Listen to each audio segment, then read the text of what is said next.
السلام عليكم ورحمة الله تعالى وبركاته. dubartiin tun ijoollee dhalaa 10 deesse.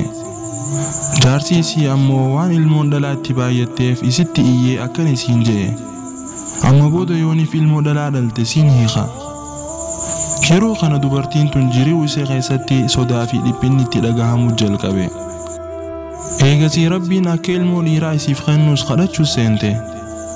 Ji'oota muraasa booda eega garaa godhattee ilmoo tanaaf ilaalchisuuf mana yaalaa deemte.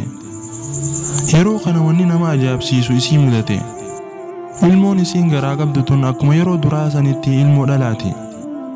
Yeroo kana baay'ee rifattee gara hiriyyaa isii deemtee waan uumame kana himtee fi isiin mari'atte.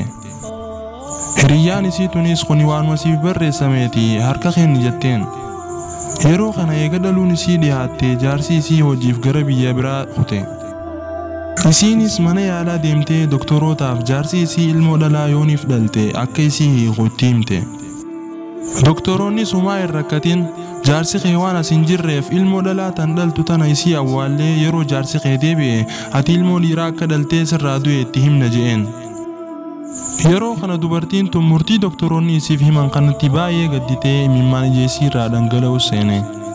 Garuu yooniif ilmoo isii tana dhiifte hiikamuu malee filannoo biraa waan hin qabneef hiriyyaa isii yaamtee ilmoo dhalaa daa'ima xiqqoo dhalatte tana fuulanii osoo jiruun jirtu awwaalan. Laa hawla walaa quwwata illaa billah.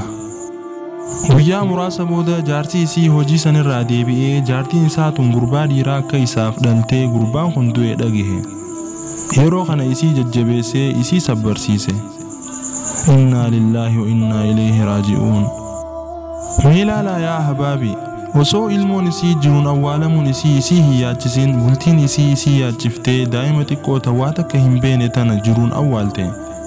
Yaa Allah. Assalaamu alaikum wa rahmatullahi ta'ala wa barakaatuh.